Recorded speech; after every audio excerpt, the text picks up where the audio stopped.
Welcome back to Superbly Said Advanced English Vocabulary and Phrases. Today we're diving into some really fantastic English expressions, the kind that can genuinely supercharge your communication skills. That's exactly right. And this isn't just about, memorizing definitions. It's about really grasping the subtleties, the nuances. That's what lets you express yourself with real precision. And sound more natural, more fluent. Exactly. Unlocking those crucial shades of meaning that really elevate your English. And we're pulling these phrases straight from, well, real-world usage. They actually come from a SpeakDuo lesson. It was built around a GQ video, 10 Things Maya Hawke Can't Live Without, which is, a great way to see how native speakers actually use these terms. In natural conversation. Right. And speaking of natural conversation, just a quick reminder, you can check out SpeakDuo.com. It's a great place to meet new people from all over the world, practice your English on video calls, and, well, really build your confidence and fluency. So let's just dive right in. No more preamble. Let's start with our first phrase. We're going to unpack the word transformative. Okay, transformative. Let's break this one down. When we say something is transformative, we're talking about an experience, maybe an event, or even like a piece of information that causes a really major fundamental change, a shift in someone's life or their perspective or maybe a whole situation. Mm-hmm. It's not just a big change, it's profound. Exactly. Like the classic example, studying abroad was a transformative experience for me. It really suggests a complete reshaping of your world, doesn't it? It absolutely does. And what's really interesting about transformative is how it goes so much deeper than just saying something had an impact. If you compare it with words like significant or important, well, those definitely show impact. Sure. Like getting a promotion is significant for your career. It's important. Right. But calling something transformative that suggests a fundamental shift, often irreversible, a change in character or outlook, or even your whole state of being is a qualitative change, not just quantitative. Like a reboot, not just an upgrade. That's a great way to put it. So it's not just big, it's about changing the very essence of something or someone. So if I said, learning to code was a transformative experience that completely reshaped my professional path, I'm not just saying I learned a new skill, am I? Not at all. Yeah. You're implying it fundamentally altered your identity as a professional, changed the kind of work you do, maybe even how you approach problems. It's that identity level shift. Yeah, that makes sense. And it's worth noting, it's not always about positive changes. A really difficult time, a loss, even a failure, those could also be transformative. If they lead to a deep reevaluation. Exactly. A complete shift in your values or your life direction. Yeah. It forces you to kind of rebuild from the ground up. That's a really important point. Depth, not just positivity. Okay, let's think about using this in a professional setting. Say, talking to a colleague or your boss. Okay, so maybe you ask me, how would you describe the impact of our new AI integration on the team's workflow? Right. I wouldn't just expect, oh, it's faster. And my answer, using the word effectively, might be, the new AI integration has been truly transformative for our workflow. It's allowing us to completely rethink our entire development process, basically from the ground up. See, the rethink our entire process from the ground up really reinforces it. It's not just speeding things up, it's changing how things are done. A real paradigm shift. Perfect example. Now, let's connect this to something like the IELTS speaking test. The source material had a good sample question. Have you ever had a transformative moment that changed your outlook on life? Right. And the sample answer was something simple, like, yes, moving to a new city alone forced me to grow up quickly. But to really nail transformative, you'd need to elaborate on how it changed you. So you'd add more detail. Definitely. You might say something like, yes, moving to a new city alone right after university, that was truly transformative. Before that, I'd always lived at home. Suddenly, I had on complete self-reliance. Everything, managing money, finding a place, building a social life from scratch. Without your usual support network. Exactly. Yeah. It wasn't just about growing older. It was a profound shift in my confidence, my problem-solving skills, my whole perspective on what I could handle. It fundamentally altered my sense of identity, made me feel much more resilient, more capable than I ever thought possible. That detail really highlights the deep internal change. That's what makes it transformative. So for you listening, what stands out about how transformative conveys that deeper meaning beyond just important? Okay, let's move on. Our next phrase is commit to something.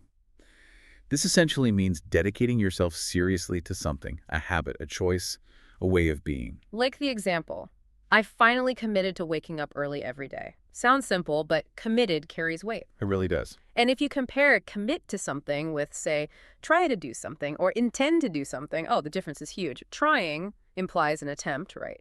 But it leaves room for failure. There's no guarantee. I'll try to exercise next week. We've all been there. Exactly. And intending is just a plan, a future hope almost. I intend to finish this report. It might happen, it might not. Precisely. But when you commit to something, that signals a firm decision, a strong personal dedication. It means you're putting in active, ongoing effort. There's a sense of obligation, maybe to yourself, maybe to others, steadfastness. You're going to see it through. You've weighed the options, made the choice, and now you're backing it up with action. Contrast, I'll try exercising, with I've committed to exercising 30 minutes every day. The second one, much stronger resolve. It's non-negotiable. It's like the difference between a wish and a promise, isn't it? You're all in. Okay, let's try this in a work scenario, talking with colleagues. So if I ask, are we actually moving forward with this new marketing strategy, or are we still just, thinking about it? A strong response using the phrase would be, yes, we've thoroughly evaluated all the data, and we've decided to fully commit to this new digital marketing campaign for the next 2 quarters. See, adding fully commit and specifying for the next 2 quarters, that emphasizes it's not a trial. It's serious long-term dedication. We're allocating resources. We're not just trying it, we are dedicated to making it succeed. Exactly. Shows conviction. Now, let's think about an IELTS speaking part 2 type question. Building on the source, is there something small you've recently committed to doing every day? The sample answer was brief. Yes, I committed to journaling every night before bed. To really show you understand commit, you could expand, right? Like, yes, about 3 months ago, I committed to journaling every night before bed. And it's been surprisingly impactful. It's not just, a passing phase or something I do when I feel like it. I've really dedicated myself to it, even on nights when I'm exhausted or super busy. The dedication is about consistency, carving out those 15 minutes no matter what, making it a non-negotiable part of my wind down. Highlighting the routine and the effort. Right. Journaling helps me reflect, process things. It builds this habit that genuinely fosters growth. It's that consistent, serious effort that defines the commitment. It's moved from just an intention to a real daily practice. That really captures it. So thinking about that depth and resolve, what are you ready to commit to in your life or your learning journey? All right, moving to a rather charming phrase, a happy marriage of things. This refers to a pleasing, successful combination of 2 different elements. The example from the source was great, that sofa is a happy marriage of comfort and style. Yeah, it's such a lovely idiom. And it's much richer than just saying a good mix or a nice blend. Those are fine. But a happy marriage, it implies synergy. Synergy, meaning the 2 things together are better than just the sum of their parts. Exactly. They don't just coexist, they actually enhance each other perfectly. They create a superior outcome, something harmonious. Often it feels like an ideal, maybe even unexpected union. Think about cooking. A good mix of ingredients makes a decent meal, but a happy marriage of flavors, that's gourmet, a masterpiece. It implies a perfect fit. Yes. That sense of perfect harmony where everything just clicks. Like you could say, the paint colors are a good mix, fine. But if you say, the architect achieved a happy marriage of modern design and classic aesthetics, whoa. Right. It conveys a much higher level of integration, of success.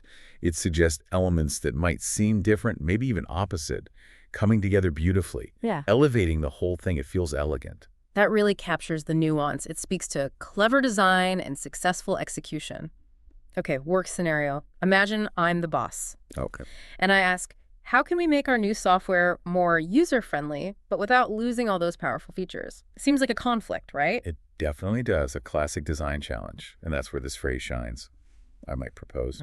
I think we can achieve a happy marriage of simplicity and advanced functionality. Okay, how? By redesigning the interface with really intuitive navigation. We keep the complex options accessible, but, not overwhelming. This highlights combining those seemingly opposing qualities, simplicity and power, so they actually enhance each other, finding that sweet spot. Creating a superior product overall, that's a really clear way to articulate it. Now, an IELTS-style question from the source. Can you think of a happy marriage of 2 things you love? The sample answer was quick. Coffee and rainy days, perfect combination. To expand on why it's a happy marriage, you could say, oh, for me, it's definitely coffee and rainy days. They truly are a happy marriage. Why, though? Because of the profound sense of coziness and the reflective mood they create together. On a cold, rainy day, the warmth, the smell of fresh coffee. It's incredibly comforting. It perfectly complements the quiet, introspective vibe of the rain. They enhance each other. Exactly. They don't just happen at the same time. They create this ideal, almost meditative atmosphere. One wouldn't feel quite the same without the other. That makes perfect sense. So what unexpected happy marriage of elements have you encountered that just works brilliantly for you, where the combination is better than the parts alone? Okay, our next phrase is quite practical. Make it work. This basically means adapting and managing to succeed even when circumstances aren't perfect. The example was very relatable. The dress didn't fit perfectly, but I managed to make it work. Speaks volumes about resourcefulness. It does. And let's dig into this a bit, because make it work is subtly different from, say, solve the problem or fix it. How so?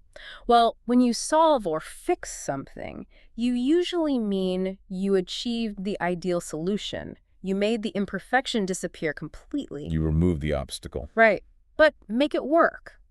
It acknowledges the imperfection or the challenge is still there. The focus isn't on eliminating the problem, but on successful adaptation, using resourcefulness, persistence, achieving a functional outcome despite the obstacles. Finding a way forward when things aren't ideal. Maybe improvising. Exactly. That's a really key distinction. Like a broken car part gets fixed, restored to perfect condition. But if you're stuck somewhere without the right tool, you might say, we didn't have the right wrench, but we made it work with some pliers and a bit of ingenuity. Right. It emphasizes the clever workaround, the ingenuity under constraints, gritty determination almost. It's pragmatic, resilient thinking, refusing to let imperfect conditions beat you. Okay, let's put this in a work context, talking with the team. So maybe I present a tough scenario. Look, we only have half the budget for this project, and the deadline is tight. Can we still deliver something good? My response, showing that can-do attitude, would be, it's definitely a challenge with the reduced budget, no doubt. But I'm confident we can make it work. We'll need to prioritize the core features, get really creative with resources, find cheaper solutions for the rest. See, make it work here doesn't mean magically finding more money. It means acknowledging the limits and committing to succeeding within them. Shows adaptability, being scrappy. Great problem solving under pressure. Now, for that IELTS-style question. Have you ever had to make it work in a tricky situation? The sample answer was about forgetting a charger and sharing one. Right. To elaborate, you describe the tricky situation more vividly. Yes, I vividly remember forgetting my phone charger on a business trip. My phone was nearly dead. Crucial client call in an hour. Totally. New city, late, shops closed. Really tricky. Then I saw someone else at the airport, also looking stressed with a low battery. In desperation, I just asked if they had a charger I could borrow for a few minutes. Amazingly, they did. Ah, a moment of connection. We ended up sharing it briefly, just enough for both phones to get a vital boost. It was creative, adaptable, a bit unconventional. But it let us both make it work. It wasn't about facing my mistake, but it allowed me to still make that important call. That perfectly illustrates finding a way despite the problem. So when have you had to make it work, showing resilience or resourcefulness when things didn't go to plan? Okay, let's move on to double as something. This phrase means something serves two different purposes or functions. The source example was neat. This bag doubles as a travel pillow. Very clever. It is clever. And while you could say also functions as, or can be used as, doubles as is just more concise, more idiomatic, often more dynamic. Especially when the second function is integrated cleverly, right? Or maybe not immediately obvious. Exactly. It implies an inherent design for dual use, not just an accidental alternative. It flows better in conversation, highlights the efficiency. Yeah, it feels more intentional, like a core feature, not an afterthought. Like, this table also functions as a desk. Sounds, okay, a bit clunky. But this coffee table doubles as clever storage with its hidden compartments. That sounds natural. It highlights the integrated value. Precisely. Maximum efficiency, versatility. Let's try it in a work context. Okay, so I'm talking to a colleague, maybe complaining. Ugh, we really need more meeting rooms, but office space is so tight. I might suggest, what if we invested in those new modular office booths? They look pretty neat. Okay. They could double as quiet work pods for individual focus when they're not booked for small team meetings. Ah, a dual-purpose solution. Exactly. Maximizing the utility of the space. The booths aren't just for meetings. They're designed to be productive solo spaces, too. An elegant fix. That frames it really well. Highlights the smart multifunctionality. Sounds like a good investment. Now, for the IELTS-style question. Do you own anything that doubles as something else? The sample answer was, Yes, my jacket doubles as a small backpack. Very useful for hiking. Expanding on that, you could say, absolutely, I have this amazing lightweight jacket that literally doubles as a small backpack. How does that work? When I'm hiking and it gets warm, instead of tying it around my waist, I just fold it into itself and zip. It turns into a little pack. Oh. I can stash a water bottle or snacks inside. This dual function adds so much value. Less gear to carry, more convenient. Streamlines things. Totally. It's fantastic design efficiency. One item, two critical purposes, seamlessly. So think about the things around you right now. Does anything double as something surprising or useful might change how you see your stuff? Next phrase, bedtime-oriented. Hmm. This describes someone who is really focused on or particularly concerned with their sleep routines and comfort at night. The example painted a clear picture. She's definitely bedtime-oriented. She always carries a sleep mask and herbal tea. You can just see her. You can. And this one is quite specific, isn't it? If you compare it to just sleepy person or someone who likes sleep. Oh, very different. A sleepy person might just be tired often, maybe falls asleep easily anywhere. Doesn't necessarily have a routine around it. Exactly. They might just desperately need sleep without much thought to how they get it. But bedtime-oriented, that implies a proactive, deliberate, almost ritualistic approach. Focusing on the preparation. Right, the rituals, the comfort, the preparation for good rest, optimizing the whole experience. They might have a specific wind-down routine, make sure the bedroom is perfect, dark, quiet, comfy bedding. They prioritize quality, restorative sleep. It's about conscious effort, like a lifestyle choice almost. And as the source hinted, it's the opposite of a night owl who thrives late at night. That's a really clear distinction, not just needing sleep, but how you approach it. Let's try it in a work context. Okay, maybe I ask you, why does Sarah always leave the office right at 5 p.m. sharp? I could explain. Oh, Sarah's very bedtime-oriented. She likes to stick to a strict evening routine to ensure she gets quality rest. So she makes sure she finishes her tasks on time and leaves promptly. See, that connects her punctuality to a personality trait and a deliberate choice for well-being. Prioritizing that wind down Right, which impacts her readiness for the next day. clearly illustrates the trait. Now, the IELTS style question. Would you say you're bedtime-oriented or more of a night owl? Sample answer. Definitely bedtime-oriented. I love winding down early with a book, expanding on that to show the depth. Oh, I'm definitely bedtime-oriented, no question. My ideal evening starts winding down around 9 p.m., dimming the lights, putting away all screens, phone, tablet, everything at least an hour before bed. That takes discipline. Then settling in with a real physical book, maybe some herbal tea. This routine isn't just relaxing, it's a deliberate signal to my body and mind. Time to prep for deep sleep. Highlighting the intentionality. And the positive impact on my energy and focus the next day is huge. It's less about being sleepy, more about intentionally creating the perfect conditions for rest. Makes sense. So which camp are you in? Bedtime-oriented or night owl? And what habits define your approach? Okay, next phrase, one that's maybe a little frustrating sometimes. Slip off at night. It means something gradually falls off or becomes detached, especially while you're asleep. The source example is universally relatable. My socks always slip off at night no matter what I do. The struggle is real. Oh, it is. What's interesting about slip-off is that subtle implication of movement and detachment.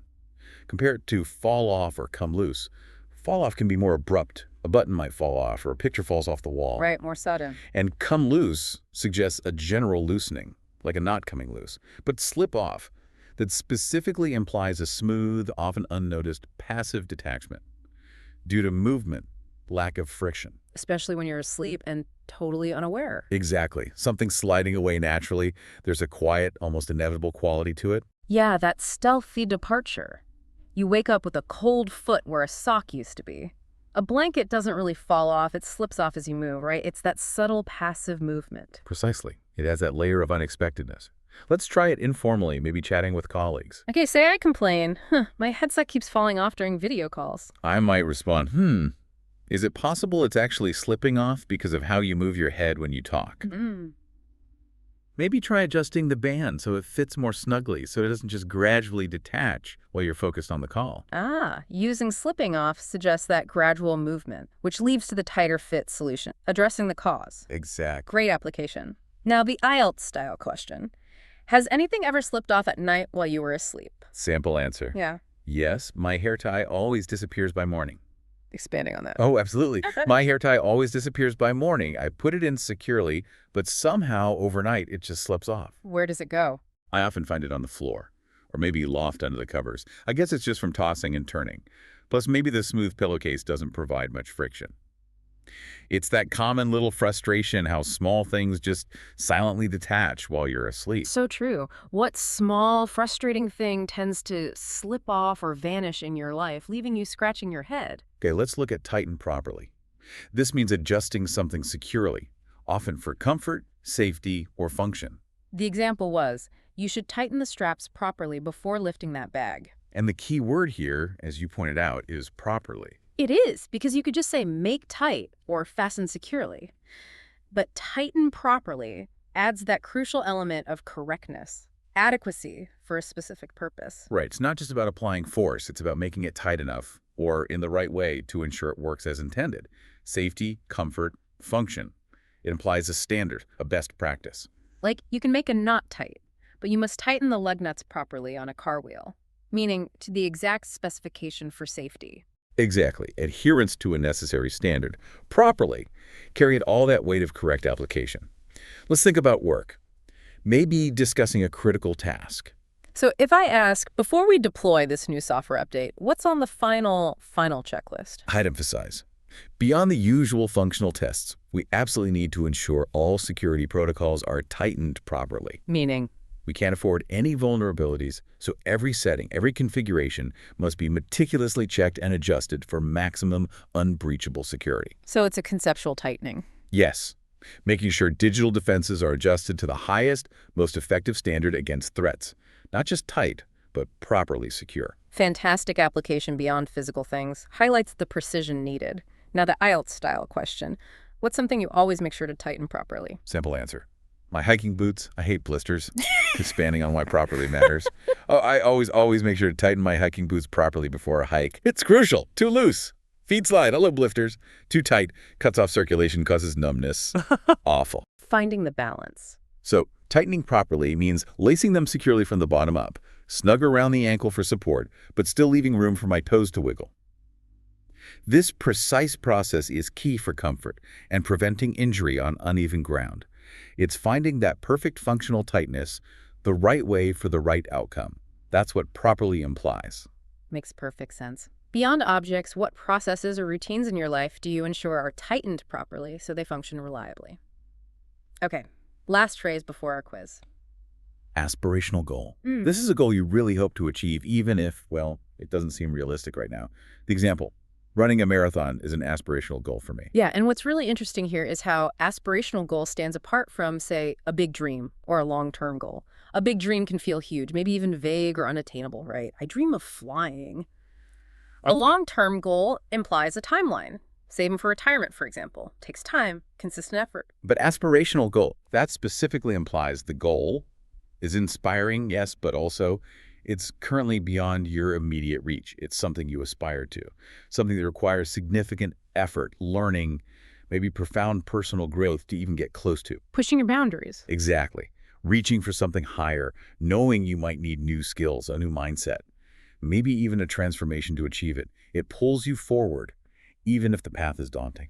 That distinction is super helpful. It's about growth and striving. Even if the finish line isn't clear yet, it motivates you to become more. So becoming a world-renowned expert in a niche field, that sounds aspirational. Right, whereas getting a master's degree might be more of a long-term goal. Both need effort, but the aspirational one often involves redefining your capabilities. It sets a high bar for personal development, shakes your actions now. Let's try it in a work context. Okay, I'm the boss again, asking, what's our boldest vision for the company's growth? Something truly inspiring. I might articulate it like this. Our aspirational goal is to become the undisputed market leader in sustainable technology. Even though, yes, we're currently a relatively small startup in a tough market, it's exceptionally challenging, not happening overnight. Yeah. But it powerfully drives our innovation. It sets an ambitious direction for R&D, and crucially, it motivates the entire team to think bigger, push harder, strive for excellence beyond our current limits. So it's not just a target, it's an inspiring aim that motivates despite the difficulty. Precisely. It acknowledges the challenge, but emphasizes the motivational power. That's a great way to frame a vision. Now, the IELTS style question. What's one aspirational goal you like to keep in mind? Sample answer. Learning French fluently, I'm working on it little by little to really capture the aspirational element you could expand. One aspirational goal I constantly hold on to is learning French fluently. Right now, I'm maybe intermediate, so becoming truly fluent, conversing effortlessly, reading complex stuff without a dictionary, maybe even dreaming in French. Feels far off. Yeah, it feels quite far off, like reaching for a star. But it's an aspiration that genuinely inspires me. I work on it little by little, daily practice, films, podcasts, speaking when I can, because I know it takes years of dedication, immersion, commitment. It requires growth. Exactly. It's challenging, pushing me to improve not just language skills, but discipline, cultural understanding, patience. It's a journey towards a high, currently out of reach, but deeply desired objective that shapes my efforts daily. That really clarifies it. So what's an aspirational goal you're holding on to, even if it feels distant? How does it drive you? All right, quiz time. We've covered some really great phrases today, digging into their nuances. Let's see how well you've grasped their meanings. Okay, this is just a quick check. I'll give you the question and options. Feel free to pause if you need a moment to think. Then we'll give the answer and a quick reminder. Ready? Let's do it. Question 1. What does transformative most likely mean? Option A, causing a major shift or life change. Option B, relating to temporary emotions. Option C, something that brings quick results. Feel free to pause here if you need a moment to think about the answer. Okay, the correct answer is option A, causing a major shift or life change. Remember we talked about how studying abroad could be truly transformative, a profound, fundamental, often irreversible change. Question 2. To commit to something means what? Option A, to casually try something new. Option B, to dedicate yourself seriously to something. Option C, to decide without considering options. Go ahead and pause if you need a second. The correct answer is option B, to dedicate yourself seriously to something. Think back to committing to journaling every night, that firm decision and consistent, serious effort. Question 3. What does a happy marriage of things refer to? Option A, a strong emotional connection between two people. Option B, a long-term lifestyle decision. Option C, a pleasing combination of two elements. Pause here to think if you like. The right answer is option C, a pleasing combination of two elements, like that sofa being a happy marriage of comfort and style, two elements enhancing each other perfectly. Question 4. What does it mean to make it work? Option A, to create something brand new. Option B, to abandon and start over again. Option C, to adapt and succeed despite challenges. Take a moment to pause if needed. And the answer is option C, to adapt and succeed despite challenges. Remember forgetting the charger. You make it work by adapting and finding a solution despite the imperfect situation. Question 5. What does it mean when something doubles as something else? Option A, it is meant to be used just once. Option B, it serves two functions or purposes. Option C, it's a backup plan for emergencies. Feel free to pause and consider. The correct answer is option B. It serves two functions or purposes, like the jacket that doubles as a backpack, one item, two integrated useful functions. Question 6. If someone is bedtime-oriented, what does that suggest? Option A, they prioritize comfort and rest at night. Option B, they avoid sleep for productivity. Option C, they wake up extremely early. Pause if you need to think it over. The answer is option A. They prioritize comfort and rest at night. We discussed someone very particular about their sleep mask and tea, showing that proactive, ritualistic approach to optimizing sleep. Question 7. What does slip off at night describe? Option A, to fall asleep quickly and easily. Option B, to come loose or detach while sleeping. Option C, to sneak away without being noticed. Take a second to pause if you want. Okay, the correct answer is option B, to come loose or detach while sleeping, like that hair tie that mysteriously disappears by morning, having subtly slipped off unnoticed. And finally, question 8. An aspirational goal is best described as option A, a dream that is already achieved. Option B, a hope or goal that may not be realistic now. Option C, a deadline-driven professional target. Pause here for your final answer. The correct answer is option B, a hope or goal that may not be realistic now, like running a marathon or learning French, fluently inspiring goals that require significant growth and effort, pulling you forward. And that wraps up our deep dive today. We explored some really useful advanced English phrases, understanding the nuances of transformative, commit to, a happy marriage, make it work, double as, bedtime-oriented, slip-off, tighten properly, and aspirational goal, well, it really helps you express yourself with more precision and confidence. Absolutely.